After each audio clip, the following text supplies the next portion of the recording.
제가 이제 미국 산 지 26년이 되었습니다. 저보다 더 오래 미국 생활을 하신 분들에게는 좀 짧은 시간일 수도 있고, 또 저보다 짧은 시간을 사신 분들에게는 꽤 많은 시간을 이민 생활하셨구나라고 생각하실 수 있는데, 26년의 시간을 보내면서 제가 굉장히 많이 개발이 된 언어가 있다면 어떤 언어일까요? 영어는 아니고요. 그렇다고 스페니쉬도 아닙니다. 그렇다고 제가 또 한국말을 더 잘해진 것도 아닙니다. 제가 굉장히 미국 26년을 살면서 좀 스킬이 늘어난 이 언어는 표정 언어입니다. 이게 무슨 말이냐면은 미국에서 영어가 좀 부족할 때 제 표정을 통해서 제 yes or no를 많이 이렇게 표현했던 기억이 나고, 제 표정을 통해서 상대방이 제가 지금 어떤 감정이고 어떤 말을 좀 하려고 하는지를 좀 많이 알아차릴 수 있도록 많이 그렇게 노력을 했던 것 같아요. 그래서 제 표정에서 굉장히 많은 감정들이 좀 표현이 됐던 것 같습니다. 또 반대로 저도 우리 성도님들하고 사역을 많이 하다 보니까 성도님들 얼굴만 딱 봐도 오늘 얼굴빛이 왜 이러시지? 화장이 좀 덜 먹으셨나? 이렇게 보이는 여러 가지 모습들이 좀 보입니다. 감정 상태가 어느 정도 좀 느껴집니다. 아마 여러분들도 그러실 거예요. 주위에 있는 많은 분들을 보시면 얼굴을 보시면서 이분의 지금 감정 상태라든지 어떤 이분이 나에게 대하는 태도라든지 어떤 그런 분들의 어떤 여러 가지 그런 내면의 모습들을 파악할 수 있는 그런 아마 능력들이 여러분들에게 조금씩은 있을 거라고 생각합니다. 이것을 보니까 한국말로는 비언어 소통이라고 표현하고, 영어로 보니까 non-verbal communication 이렇게 표현을 하더라고요. 문자와 글 외에도 우리가 이렇게 충분히 얼굴 표정이나 이런 것들을 통해서 상대방의 감정이라든지 의지라든지 이 표정들을 어떤 그런 자세, 태도를 알 수 있다라는 겁니다. 오늘 말씀을 보니까 이 한 인물을 통하여서 이 사람의 지금 감정 상태와 이 믿음의 상태까지 지금 어떠한 상황이 있는지를 알 수 있는 그런 본문이 등장을 합니다. 사실은 오늘 이 본문 외에도 이전의 성경들을 보면은 사실 이렇게 한 사람의 표정이나 어떤 그런 부분들을 통해서 그 사람의 상태를 알 수 있는 그런 내용들이 종종 있기는 했었습니다. 창세기 4장 5절에도 보니까 여러분들이 잘 아시는 말씀일 텐데, 가인과 그의 재물은 받지 아니하신지라 가인이 몹시 분하여 안색이 변했다. 지금 가인의 안색이 변했다고 했을 때 여러분들은 가인의 지금 감정 상태가 어떤지 충분히 이해가 되시겠죠? 어떤 감정일까요? 굉장히 분노하거나 또 동생에 대한 질투가 있거나 하나님에 대한 좀 불신, 원망의 마음들이 분명히 이 안색이 변하는 걸 통해서 우리는 충분히 읽혀지죠. 지금 가인이 글자로 지금 가인의 상태가 어떻다라고 기록되지 않아도 안색이 변했다라는 이 단어만 들어도 지금 가인의 지금 상태가 어떤지를 우리는 충분히 이해할 수 있습니다. 그리고 성경에도 보니까 잠언 15장 13절에 보면 이런 말씀이 있습니다. 같이 한번 읽어볼게요. 시작. 마음의 즐거움은 얼굴을 빛나게 하여도 마음의 근심은 심령을 상하게 하느니라. 그렇습니다. 이처럼 얼굴 표정을 통해서 때로는 우리가 말보다도 더 강한 메시지를 전달할 수 있다는 것을 우리는 잘 알고 있습니다. 자, 그래서 오늘 본문에 보면은 어떤 인물이 등장을 하는가?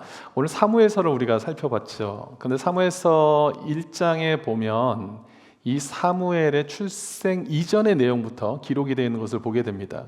성경 66권을 여러분 통독해 보시면서 정말 수많은 사람들이 등장을 합니다. 이름이 여러 번 나온 사람도 있고, 이름이 단 한 번만 나온 사람도 있고, 아니면 무명으로 등장하는 사람도 있습니다.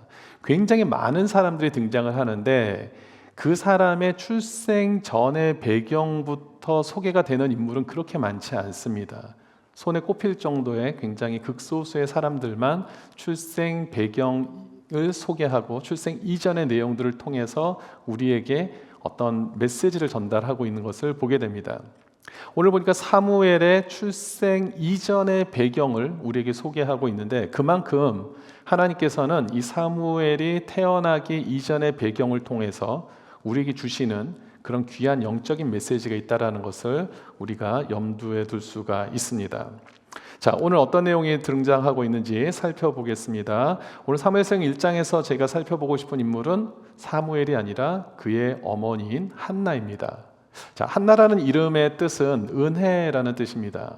그러면 우리가 사무엘상 1장 중간 부분을 읽긴 했습니다만은 이 사무엘상을 처음에 읽으면서 한나라는 인물을 봤을 때 과연 은혜가 넘치는 삶을 살았을까라는 질문을 생각하면서 읽어보시게 되면은 그렇지 않다는 것을 금방 발견할 수 있습니다. 사무엘상 1장의 초반에 보면은 한나가 격분했다, 울고 먹지 않았다, 마음이 슬프다, 통곡했다, 이런 단어들로만 기록이 되어 있습니다. 그러니까 한나의 삶을 보면은 은혜의 어떤 흔적보다는 고통과 아픔을 상징하는 그런 여인처럼 비춰집니다.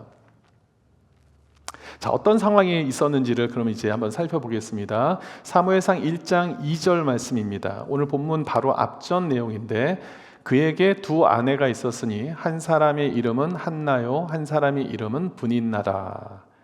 그러니까 지금 그가 누구냐면 한나의 남편입니다. 엘가나라는 그 사람에게 아내가 둘이 있었다. 그러니까 한나 외에도 다른 아내가 있었다라는 겁니다. 그것만으로도 한나 입장에서는 참 불편한 그런 생활을 할 수밖에 없는데, 이어지는 내용을 보니까 브닛나에게는 자식이 있고 한나에게는 자식이 없다라는 겁니다. 자식이 없을 수 있죠. 그런데 문제는 6절 말씀입니다. 6절 말씀. 자, 아이가 없다라는 것이 어떻게 보면 굉장한 그 여인의 좀 아픔일 수 있는데, 그것을 이 브닛나, 남편의 다른 아내가 그 약점을 가지고 어떻게 합니까? 심히 격분케 했다. 그러니까 업신여기고 조롱했다는 뜻이겠죠. 굉장히 그 약점을 파고들어서 굉장히 아프게 하는 그런 일들을 했다라는 것입니다. 그러니까 얼마나 이 한나가 괴롭고 힘들고 고통 가운데 있었겠습니까? 그런데 더 심각한 문제는 뭐냐면 8절의 말씀입니다. 8절 같이 한번 읽어볼게요. 시작. 그의 남편 엘가나가 그에게 이르되 한나여 어찌하여 울며 어찌하여 먹지 아니하며 어찌하여 그대의 마음이 슬프냐, 내가 그대에게 10 아들보다 낫지 아니하냐 하니라. 눈치가 없어도 이렇게 눈치가 없는 남편하고 사는 거 얼마나 큰 고통입니까? 지금 아내는 자신을 괴롭히는 그 남편의 다른 아내 때문에 너무 속상해서 힘들어서 막 아파하고 있는데, 남편은 떡하니 나타나서 내가 그래도 있지 않소, 10 아들보다 내가 한 명 있는 게 낫지 않소, 이렇게 얘기하면 우리 사랑하는 존경하는 아내분들이요, 여러분 마음이 위로가 되십니까? 할렐루야 하시는 분도 계시고, 굉장히 얼굴 표정을 보니까 알겠습니다. 답을 안 하셔도. 남편이 너무나 눈치가 없는 거예요. 그런데 진짜 큰 문제는, 지금까지는 이제 보여지는 문제고요, 진짜 이 한나가 가지고 있는 가장 큰 아픔은 무엇이냐면은, 사실 그 구약 시대, 성경 시대에 보면은 아이가 있고 없고는 사실 생물학적인 문제로 보지 않았다는 점입니다. 그 당시에는 오늘날과는 너무나 다른 문화인데, 이 아이가 없다라는 것이 생물학적으로 문제가 있어서가 아니라 하나님과의 관계에서 나온 문제라고 그렇게 인식을 했습니다. 왜냐하면 다산을 축복이라고 여겼던 시대였고, 또 하나님께서 실제적으로 또 그렇게 말씀도 하셨기 때문에 이 다산을 하지 못하는, 아니 다산이 아니라 아예 불임을 했을 경우는 하나님으로부터 외면을 당했다거나 하나님으로부터 징계를 당한 그런 여인으로 보는 견해가 일반적이었습니다. 그러다 보니까 한나의 입장에서는 이 브닛나 같은 사람이 자기를 막 핍박하고 괴롭게 하는 것도 너무 힘들고 어렵지만, 더 깊은 내면의 아픔은 뭐냐면 하나님이 나를 외면하시는구나, 하나님께서 나의 고통을 이해하지 못하시는구나, 하나님 왜 나를 이렇게 어렵게 처하게 하시지, 왜 나를 징계하시지, 왜 하나님 나를 왜 이렇게 만들어 놓으셨지, 이런 부분에 대한 고통과 아픔의 문제가 훨씬 한나에게는 컸던 것입니다. 그래서 너무나 힘들고 어려운 시간들을 하루하루 보내게 되는 것이죠. 자, 그런 상황에서 자, 여러분들 같으면 이제 이러한 아픔과 고통이 있을 때 어떻게 대처를 하시겠습니까? 신앙적으로 어떻게 여러분 반응하셔야겠습니까? 분이나 같은 사람도 있을 뿐 아니라 또 하나님으로부터 내가 뭔가 외면당하고 나의 지금 이 고통과 아픔의 시간을 누구도 알아주지 않는 지금 그런 상황에 놓였을 때 여러분들 같으면 어떻게 하시겠습니까? 오늘 본문을 보니까 한나는 10절 말씀에 한나가 마음이 괴로워서 어떻게 합니까? 여호와께 기도하고 통곡했다라는 겁니다. 기도하고 통곡했다. 하나님 앞에 나왔다라는 겁니다. 그랬더니 어떤 결과가 나타나냐면 오늘 본문의 맨 마지막 18절 말씀을 한번 보여주십시오. 이르되 당신의 여종이 당신께 은혜 입기를 원하나이다 하고 가서 먹고 얼굴에 다시는 근심빛이 없더라. 이전까지는 울면서 식음을 전폐했던 그 한나가 기도 후에 어떻게 변합니까? 이젠 가서 음식도 마음껏 먹고 얼굴에 근심빛이 다 사라졌다라고 기록하고 있습니다. 그러면 중요한 질문이 하나 있습니다. 자, 그녀의 얼굴에 근심빛이 다시는 찾아오지 않았다라고 기록하고 있는데 그렇다면 한나가 기도한 대로 기도의 응답이 이루어졌습니까? 아니죠. 한나가 기도한 대로 아직 기도의 응답이 이루어지기 전의 지금 모습입니다. 기도에 대한 응답이 나타난 것은 그 이후 구절에서 우리가 찾아볼 수 있는 거고요. 지금 한나가 얼굴에 근심빛이 없어졌다고 했을 당시만 해도 아직은 아무런 응답이 나타나지 않았을 때입니다. 잉태에 대한 조금의 조짐도 일어나지 않았을 시점에 한나는 일상의 생활처럼 다시는 근심빛이 없고 식음을 전폐했던 삶에서 이제는 먹고 마시고 자유롭게 활동하는 모습으로 바뀌었다라는 겁니다. 원망과 원통과 분통의 마음으로 기도의 자리로 나갔던 한나가 이제는 얼굴에 다시는 근심빛이 없는 상태로 바뀌었다. 여러분 어떻게 하면 이렇게 될 수 있는가? 오늘 이 점을 우리가 좀 발견해야 되죠. 먼저 그 점을 좀 말씀드리기 전에 한 가지는 원어 성경, 히브리어 성경에는 사실 근심이라든지 옛날에 개역 한글에는 수심이 가득 찼다 뭐 이런 표현 이제 그렇게 표현이 되어 있는데 원어 성경에는 이 근심이라는 표현이 나와 있지는 않습니다. 그냥 이전의 상태에서 벗어났다라는 그런 직역의 그런 글로만 되어 있는데 영어 버전이나 한국어 버전을 보면은 이제 근심이라든지 뭐 수심이라든지 이런 표현이 좀 들어가 있습니다. 근데 전혀 이것은 문제되는 것이 아니라 전체적인 맥락상 그렇게 표현을 해도 아무 문제가 되지 않습니다. 그래서 따라서 여러분들이 그냥 사실적으로는 원어적으로는 근심이란 단어가 되어 있진 않지만 이전처럼 한나가 살진 않았다라는 것, 그것을 성경은 강조하고 있는 것을 여러분 기억하시면 좋겠습니다. 오히려 한국어처럼 근심이 더 이상은 얼굴에 근심빛이 이제는 찾아오지 않는다라는 그런 표현이 어떻게 보면 더 우리에게 더 다가오는 그런 표현이 아닌가 생각을 합니다. 자, 어쨌든 중요한 것은 뭐냐면 어떻게 한나가 하나님의 아무런 응답이 아직 일어나지도 않은 상태였음에도 불구하고 이렇게 힘들고 어렵고 원통하고 분통한 상태로 기도했던 그녀가 이제는 얼굴에 근심빛이 하나도 없이 이제는 전에는 먹지도 못하고 마시지도 못했던 그녀가 이제는 어떻게 마음껏 이제 음식을 먹고 취할 수 있었는가?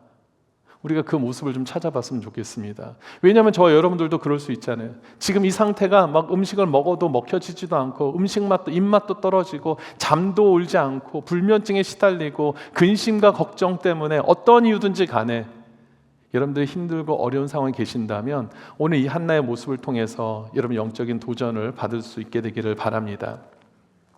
자, 한나는 어떻게 했기 때문에 이렇게 그의 얼굴빛에 근심이 사라졌는가? 첫 번째는 이것입니다. 모든 염려를 다 하나님께 맡긴 것입니다.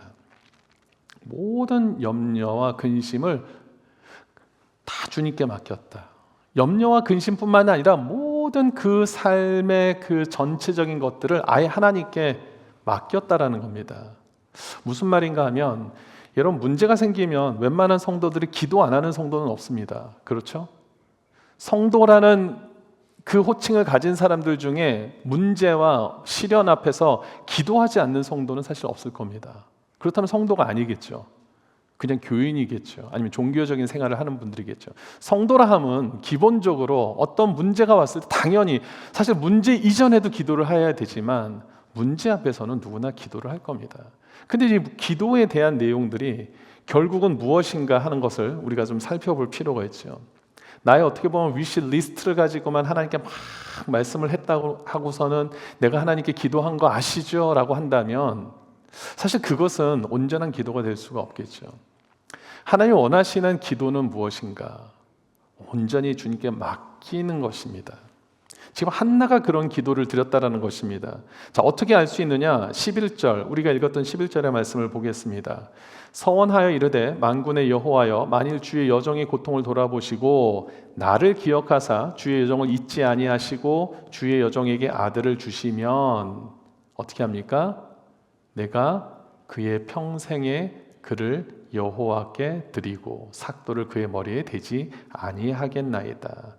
자녀를 주님 앞에 완전히 바치는 것까지, 온전히 주님께 드린 것까지 다 하나님께 맡겼다라는 겁니다. 모든 기도의 결과물까지도 하나님께 맡기려고 하는 그 모습을 우리는 보게 됩니다.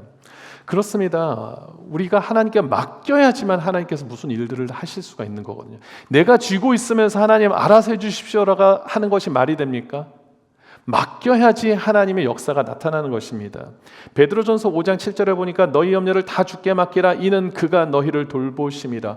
맡겨야지 돌봐주시는 거죠. 맡기지 않는데 어떻게 돌봐주십니까? 우리 가운데 우리 어린 자녀를 두신 부모도 계실 수 있고 또 어린 손주를 두신 우리 할머니 할아버지도 계실 수 있는데 여러분 아이를 부모님한테 맡길 때가 있잖아요. 엄마 아빠 나 뭐 해야 되니까 좀 맡아줘. 그것까지는 좋은데 계속 붙잡고 있으면서 맡아달라고 하면 맡아 돌볼 수가 있습니까? 할아버지 할머니가? 할아버지 할머니 집에 맡겨야 되잖아요. 맡겨야지 할아버지 할머니가 자녀들 돌볼 수 있지 않습니까? 계속 붙들고 다니면서 엄마 나 우리 애 좀 맡아줘. 이게 말이 됩니까? 안 되잖아요. 완전히 맡겨드려야 됩니다. 근데 우리는 기도하면서 맡겼다라고는 하지만 여전히 나의 문제를 내가 갖고 있는 경우들이 많이 있다라는 겁니다. 주님께 맡겼다라고 해서 내가 역시 그 맡긴 문제를 가지고 씨름하고 있는 모습을 우리는 보게 된다라는 겁니다. 맡겼으면 그 다음은 주님께 진짜 온전히 주님의 그 모든 인도하심 속에 우리는 자유함을 누릴 수 있게 되기를 주님 이름으로 축원드립니다. 저는 뭐 음식을 잘하는 사람은 아닌데 음식을 이렇게 할 때 보면은 뭐 이렇게 뚜껑을 제가 뭐 이렇게 할 때 봐서 이렇게 막 열어보려고 하면은 아내가 열어보지 말라고 막 그럴 때가 있어요. 지금 열면 안 된다고 뭐 이럴 때가 있죠. 음식할 때 막 이렇게 막 자꾸 열어보면 됩니까 안 됩니까? 음식을 우리 자매님들 잘 안 하시잖아요. 네. 웬만하면은 고기를 구울 때도 이렇게 자주 막 뒤집고 그러면 됩니까 안 됩니까? 또 고기를 잘 안 드시죠 저희. 네. 고기도 딱 필요한 때 딱 이렇게 일정 시간이 됐을 때 한 번씩 뭐 뒤집어야지 맛이 있다 뭐 이렇게 얘기들을 하시더라고요. 맡겼으면 우리가 수시로 막 뚜껑 열어볼 그런 상황으로 가서는 안 된다라는 겁니다. 주님께 맡겼으면 알아서 전자밥솥에 쌀을 넣고 물을 넣고 버튼을 눌렀으면 그냥 놔둬야죠. 됐나 안 됐나 다시 열어보고 이런 그런 무지한 행동을 할 수는 없지 않습니까? 어리석은 그런 행동을 하면 안 되는 거잖아요. 주님께 맡겼다라는 것은요, 마치 그 전기밥솥에 쌀 넣고 쌀시소 넣고 물 넣고 스타트 버튼을 누른 다음에 완전히 잊어버리는 그런 것이 주님께 맡기는 자의 모습인 줄 믿습니다. 자꾸만 그것을 돌이켜보고 그것을 묵상하게 될 때 결국은 하나님을 온전히 신뢰하지 못하는 모습으로 나아간다는 것입니다. 그래서 시편 46편 10절에 보니까 이런 말씀을 있잖아요. 너희는 어떻게 하라고요? 가만히 있어. 내가 하나님됨을 알지어다. 너 좀 가만히 좀 있어봐. 좀 조용히 좀 해봐. 좀 내가 일을 할 테니까 너는 좀 가만히 좀 있어봐. 내가 하나님이잖아. 너 나한테 모든 것을 구했잖아. 그럼 맡기고 기다려봐. 주님이 그것을 말씀하고 계십니다. 여러분 우리 모든 문제를 정말 주님 앞에 맡기시고 자유함을 누릴 수 있는 우리 사랑하는 성도님들 되시기를 주님 이름으로 축원드립니다. 그래도 이런 분들이 계실 수 있죠. 목사님 근데 이 기다리는 시간이 너무나 힘들어요. 너무나 불안합니다, 목사님. 너무나 답답하고 초조하고 미치겠어요. 어떻게 해야 되죠? 하는 분들이 계십니다. 그럴 땐 어떻게 해야 될까요? 그럴수록 더 하나님만을 집중해야 됩니다. 힘들고 어려운데요, 방법을 자꾸만 세상에서 찾으려고요. 주님께 맡겨놨어요. 그러놓고서는 자꾸만 더 불안하니까 기웃기웃 세상의 힘과 은혜를, 능력을, 인맥을 통하여서 자꾸만 그것을 해결하려고 하는 그런 모습을 보일 수 있다는 겁니다. 그럴수록 오히려 더 하나님께 집중하고 주님을 예배해야 된다는 것입니다. 한나가 그랬습니다. 기도했어요. 18절에서 기도했습니다. 그런데 18절에 보면 19절에서 뭐라고 되어 있냐면은 그들이 아침에 일찍 일어나 여호와 앞에 경배하고 돌아갔다. 계속해서 한나는 주님만 찾는 겁니다. 주님께 경배하고 예배하고 기도하고 주님과의 관계에서만 그 모든 것들을 이루어가기 위해서 노력하는 것을 보게 됩니다. 왜냐하면 우리가 하나님을 경배하는 그 시간을 멈추는 순간, 우리가 주님 앞에 기도하는 시간을 멈추는 순간 누가 그 자리를 파고 들어가냐면 사탄이 그 자리를 타고 들어갑니다. 자꾸만 우리에게 두려움을 갖다 준다라는 것입니다. 우리가 하나님을 찾다가 잠시만 내려놔도 되겠지, 절대 그렇지 않습니다. 하나님을 찾다가 잠시 내려놓은 그 틈을 사탄이 타고 들어가서 우리의 모든 마음들을 뒤집어 놓는다는 것입니다. 여러분, 디모데후서 1장 7절에 보니까 이런 말씀이 있죠. 하나님이 우리에게 주시는 것은 두려워하는 마음이 아니요. 하나님 절대로 우리에게 세상 앞에 두려움을 하는 마음을 주지 않으십니다. 근심과 걱정을 주지 않으십니다. 그렇다면 이 두려움과 근심과 걱정과 염려는 누구로부터 오는 것입니까? 사탄으로부터 오는 겁니다. 분명한 것입니다. 이것은 하나님은 결단코 저와 여러분들에게, 하나님 백성들에게 세상의 어떤 상황으로 인하여 우리에게 근심과 걱정과 염려와 두려움과 공포를 주지 않으시는 분이십니다. 그렇다면 그것을 누가 주는 것이냐? 사탄이 주는 것이라는 것이죠. 근데 우리가 그것을 마치 주님이 주신 것처럼 그거를 묵상하고 껴안고 벗어나지 못한다면 우리 인생은 끊임없이 이런 불안과 공포와 두려움 속에 사로잡힐 수밖에 없다는 것입니다. 그럼 하나님 어떤 마음을 주십니까? 오직 능력과 사랑과 절제하는 마음을 주신다는 겁니다. 하나님께서부터 우리에게 주시는 능력 안에서 이길 수 있도록, 감당할 수 있도록 하신다라고 말씀하고 있습니다. 그래서 성경이 뭐라고 말씀합니까? 빌립보서 4장 6절, 아무것도 염려하지 말고 다만 어떻게 합니까?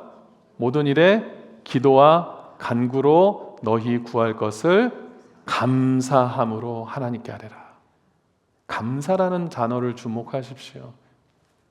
감사라는 것은 하나님 앞에 이 모든 것들을 다 주님께서 하셨다는 것을 인정하는 겁니다. 그리고 내 삶을 하나님께서 알아서 해달라는 것을 우리가 의뢰하는 마음입니다. 그럴 때 감사가 나오는 것이죠. 감사의 제사를 쌓는 겁니다. 그럴 때 사탄이 우리의 마음속에 두려움을 심으려고 하더라도 철저하게 감사라는 그 보호막을 통하여서 우리는 우리 자신을 보호할 수 있는 것입니다. 근심의 반대가 그럼 무엇이겠습니까? 감사가 될 수 있는 거죠. 여러분, 근심이 많아질수록 여러분 감사를 기억하십시오. 하나님께서 여러분들의 삶 속에서 행하셨던 그 감사의 일들을 기억하시고 감사의 제사를 주님 앞에 드리십시오. 그러면 두려움은 물러가게 되어 있습니다. 근심은 떠나가게 될 수 있습니다. 여러분, 이 영적인 비밀을 한나는 알았던 것이죠. 그러니까 계속해서 하나님 앞에 구하고 간구하고 경배했던 것입니다. 여러분, 걱정과 근심을 하는 경우를 가리켜서 우리가 백해무익이라고 얘기할 수 있습니까? 없습니까? 걱정과 근심을 하는 사람들에게 그것은 백해무익하다라고 얘기할 수 있습니까? 없습니까? 좀 크게 얘기하시면 막 화를 내게 예. 절대로 백해무익한 것 아닙니까? 그런데 기도와 감사는 백익무해라고 얘기할 수 있습니까? 없습니까? 아니 한자를 잘 모르셔도 그냥 이럴 때는 그냥 눈치껏 제 표정을 보시면서 제 표정에 언어가 있잖아요. 백해무익이 있다면 백익무해도 저는 있다고 생각합니다. 기도와 감사는 우리에게 백익무해한 것이라고 믿습니다. 근심과 걱정을 물리칠 수 있는 방법은 오직 기도와 감사로 주님 앞에 나아가는 것인 줄 믿습니다. 여러분, 티벳 속담 중에 이런 것이 있더라고요. 걱정을 해서 걱정이 없어지면 걱정이 없겠네. 너무 좋아요, 이 속담이. 한번 따라해 보겠습니다. 걱정을 해서 걱정이 없어지면 걱정이 없겠네. 제가 웬만하면 성경 구절만 따라하라 그러고 싶은데 이 팁의 속담이 너무 마음에 확 와닿는 거예요. 여러분, 걱정을 해서 걱정이 없어지면 걱정이 없는 것이 정말 우리의 마음인데, 걱정을 해서 되지 않는다라는 것이잖아요. 그렇죠? 걱정을 한다고 모든 일들이 되지 않는다라는 겁니다. 이렇게 인간의 걱정, 근심, 염려를 연구하는 많은 자료들이 있는데, 그 가운데 젤린스키라는 심리학자가 이런 실험 결과를 좀 소개했습니다. 아마 한 번쯤 들어보신 분들도 계실 거예요. 인간이 하는 걱정의 40%는요, 당장 현실로 일어나지 않을 문제들이라는 겁니다. 우리가 걱정하는 것들 중에 40%, 대략 40%가 현실로 일어나지 않을 문제를 가지고 자꾸만 실험한다는 겁니다. 무슨 말이냐면 늘 우리는 가정하에 살아간다는 거예요. 상상을 하는 거예요. 혹시 이러면 어떡하지? 어쩌면 이럴 수도 있겠다. 만약에 이런 상황이 생기면 어떡하지? 늘 이런 거를 걱정하고 있다는 겁니다. 일어나지도 않은 문제를 가지고, 그리고 일어나지도 않을 수 있는 문제를 가지고 그렇게 이야기를 한다는 것이죠. 예를 들면은 우리 제자반 사역반 이제 성경 암송 하잖아요. 나 암송 시험 망치면 어떡하지? 아직 망치지도 않았는데 왜 그걸 걱정하십니까? 대학을 진학하고 입학한 학생들하고 어느 교수가 인터뷰를 하는데, 제일 많은 대학생들 또 대학원생 들어간 신입생들이 어떤 걱정을 제일 많이 하냐면은, 내가 과연 대학을 졸업하고 좋은 직장에 취직할 수 있을까에 대한 걱정을 많이 한대요. 아직 몇 년의 시간이 남았습니다. 이제 대학을 들어가서 대학 생활도 좀 즐기고, 대학은 이런 거구나라는 거를 깨닫기도 전부터 그걸 걱정하는 사람들이 그렇게 많다라는 겁니다. 좋은 직장에 취직한 사람들이 또 어떤 걱정을 많이 하는지 아세요? 내가 과연 이 직장에서 인정을 받을 수 있을까? 승진은 할 수 있을까? 그걸 걱정한다는 겁니다. 물론 우리가 충분히 공감할 수 있긴 합니다만은 그 걱정이 과연 그 문제를 해결할 수 있습니까? 일어나지도 아직 않은 일들, 그리고 걱정을 한다고 돼서 해결할 수 있는 문제가 아닌 것을 가지고 우린 너무나 많은 에너지를 소모하고 있습니다. 그 문제를 가지고 그렇다고 문제 해결할 수 있는 준비를 하느냐? 그것도 아닙니다. 사실은 대부분의 그 걱정하시는 분들은요, 준비를 하지 않습니다. 그냥 걱정만 합니다. 그리고 시간이 흘러가요. 허송세월합니다. 그리고는 내가 또 시간을 놓쳤다고 또 걱정을 하기 시작하죠. 그러니까 걱정은 계속해서 악순환만 일어날 뿐입니다. 차라리 걱정할 시간에 준비를 해야죠. 정말로 만약에 그렇다면. 우리 제자반, 사역반 우리 하시는 분들 암송 때문에 걱정하지 마시고 준비하시면 됩니다. 그냥 지금 이제 사역반 요번 주네요. 요번 주 제자반은 아직 한 달 뒤인데 준비하시면 되죠. 걱정을 할 것이 아니라 그런 부분에서는 우리가 준비를 하면 되는 것이죠. 근데 정말 우리가 감당할 수 없는 그런 시련이 찾아왔을 때 우리 힘으로 할 수 없는 많은 부분들을 우리는 어떻게 해야 됩니까? 기도로 나아가야 된다는 것입니다. 저도 이런 걱정들을 많이 해봤던 경험이 있습니다. 어렸을 때 제가 초등학교에서 중학교를 가고 중학교에서 고등학교를 진학할 때 꼭 입학식 전날은 제가 되게 아팠던 기억이 납니다. 먹은 것이 다 체하고 시름시름 아파요. 왜냐하면 새로운 환경에 적응한다는 것이 저한테는 굉장히 좀 두려웠던가 봐요. 그래서 어린 시절에 제가 되게 그 진학을 앞두고 입학 전날에 너무 두려움과 근심과 걱정과 그런 염려로 제가 막 지냈던 기억이 납니다. 근데 막상 학교를 들어가고 며칠 지나고 나면 내가 왜 그렇게 생각을 했었지? 완전히 바뀌어지는 거예요. 제가 성인이 됐을 땐 또 어떤 걸로 제가 걱정을 많이 했을까요? 군입대를 앞두고 군대 가기 너무 싫은 거예요. 그래서 입영 통지서를 한 번 받았는데 제가 한 번은 연기를 했습니다. 우리가 대학교를 다니고 있거나 이러면은 여러 가지 상황이 있으면 연기를 할 수가 있기 때문에 법적으로 제가 한 번은 연기를 했어요. 그래서 두 번째 입영 통지서가 왔을 때 제가 군입대를 했는데 너무 가기 싫은 거예요. 너무 두려운 거예요. 근데 막상 또 군대를 제대할 때쯤 되면은 또 군 생활이 또 재밌어요, 나름대로. 물론 가기는 싫지만 그렇다고 걱정할 만한 것은 아니더라는 것을 뒤늦게 아는 것이죠. 걱정한다고 해결되는 것이 아닙니다. 제가 요즘 뭐 때문에 지금 또 걱정할까요? 우리 딸을 산타바바라 보내놓고 우리 딸이 잘 있나 없나 늘 머릿속에 많은 생각을 하게 되더라고요. 근데 이것도 시간이 벌써 한 3주 지났거든요. 그러고 나니까 알아서 잘 또 지내더라고요. 우리가 할 수 있는 건 기도밖에 없더라고요. 제가 할 수 있는 게 아무리 찾아봐도 없어요. 딸을 위해서 할 수 있는 게 아무것도 없는 거예요. 그냥 기도밖에 없습니다. 여러분, 걱정할 시간에 우리가 기도할 수 있는 성도들이 되시기를 주님 이름으로 축원드립니다.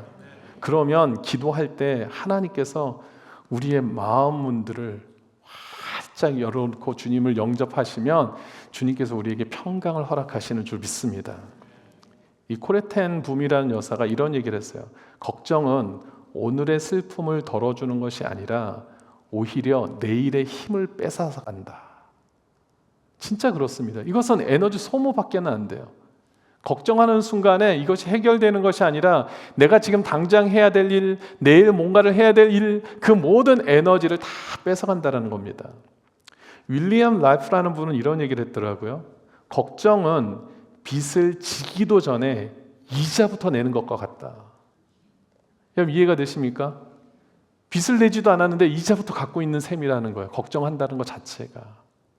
이처럼 걱정한다고 되는 문제가 아닌 이상 우리가 성도는 주님 앞에 기도하면 주님께서 지혜를 주시고 담대함을 주셔서 그 모든 상황 속에서 감당할 수 있는 은혜를 허락하실 줄 믿습니다. 특별히 여러분, 한나가 아이에 대한 문제잖아요. 우리가 걱정한다고 그것이 생물학적으로 해결될 수 있는 부분도 아닐 것이고 어떤 방법이 있는 것이 아닙니다. 성경에서도 보니까 한나가 아이를 갖지 못한 것은 다른 문제가 아니었다고 이야기하고 있습니다. 사무엘상 1장 5절과 6절에 보면 연거퍼서 하나님 뭘 얘기를 하시냐면 여호와께서 그에게 임신하지 못하게 하셨다. 6절에서도 마찬가지로 여호와께서 그에게 임신하지 못하게 하셨다. 반복적으로 얘기를 하고 계시는 거예요. 그럼 무슨 얘기입니까? 하나님은 여기에 특별한 뜻을 갖고 계신다라는 겁니다. 하나님이 허락하지 않으신 이유가 분명히 있다라는 것이죠. 그래서 하나님께 한나가 기도했을 때 결국은 하나님께서 그 기도를 통하여서 응답하신 것이라면 여러분, 이것은 어떤 영적인 교훈이 메시지가 있는 것이냐면 하나님은 우리의 기도를 기다리실 때가 있다는 겁니다. 우리는 전적으로 타락했기 때문에 사실 우리의 힘으로는 우리의 의지적으로는 하나님을 찾을 수 있는 사람이 아무도 없는 것입니다. 여러분, 하나님께 기도할 수 있으십니까? 하나님이 특권인 줄 믿으십니까? 우리는 우리의 힘으로 사실 하나님을 찾을 수 있는 그런 존재가 되지 못합니다. 그런데 하나님께서 기도할 수 있도록 담대하게 주님 앞에 나아갈 수 있도록 은혜를 주셨으니까 우리가 하나님 앞에 기도할 수 있는 것이지 여러분들이 무슨 대단한 의지력이 있어서 주님을 찾는 것이 절대 아닙니다. 성경은 우리에게 항상 그것을 강조하고 있어요. 우리가 하나님을 구할 수 있는 것, 아바 아버지라고 부를 수 있는 것 자체가 은혜라는 것입니다. 그래서 하나님은 그 시간을 기다리고 계시는 거예요. 나를 아바 아버지라고 부르면서 찾기를 기다리고 계십니다. 하나님밖에 없다라는 그 믿음의 고백을 듣기를 원하시는 거예요. 그래서 그 한나를 통하여서 하나님은 기다려주신 거예요. 하나님을 찾도록. 그리고 마침내 한나가 주님 앞에 찾고 기도했을 때 하나님께서 그 마음의 평강을 허락하시고, 그리고 19절 지나서 말씀을 보면은 19절에서 하나님께서 그를 생각하셨다. 그를 생각하셨다라는 겁니다. 기도를 통하여서 하나님께서 드디어 움직이기 시작하셨다는 것을 의미하고 있죠. 그리고 20절에 가서 결국 한나가 잉태할 수 있도록 하나님의 은혜를 주셨다는 것을 여러분 기억하시기 바랍니다. 하나님은 한나로 하여금 기도하게 하셨습니다. 여러분, 고통과 고난과 절망과 낙담과 근심과 염려 가운데 계십니까? 하나님께서 지금 이 시간 여러분들을 통해서 간절히 더 주님을 기도하게 하시기 위해서 그 시간을 허락하신 것을 반드시 믿으시기 바랍니다. 이것은 어떤 긍정의 힘 이런 걸 얘기하는 것이 아닙니다. 하나님께서 반드시 하나님의 백성 가운데 기도할 수 있는 조건을 허락하시고 그 기도를 통해서 하나님은 역사하기를 원하십니다. 누가복음 18장에 보면은 예수님께서 이런 말씀을 하셨어요. 18장 1절 보니까 예수께서 그들에게 항상 기도하고 낙심하지 말아야 할 것을 비유로 설명을 하십니다. 그 내용을 제가 그냥 스킵하고 그 다음에 7절에 보니까 그러면서 무엇을 얘기를 하시냐면 하물며 하나님께서 그 밤낮 부르짖는 택하신 자들의 원한을 풀어주지 아니하시겠느냐, 그들에게 오래 참으시겠느냐. 무슨 얘기입니까?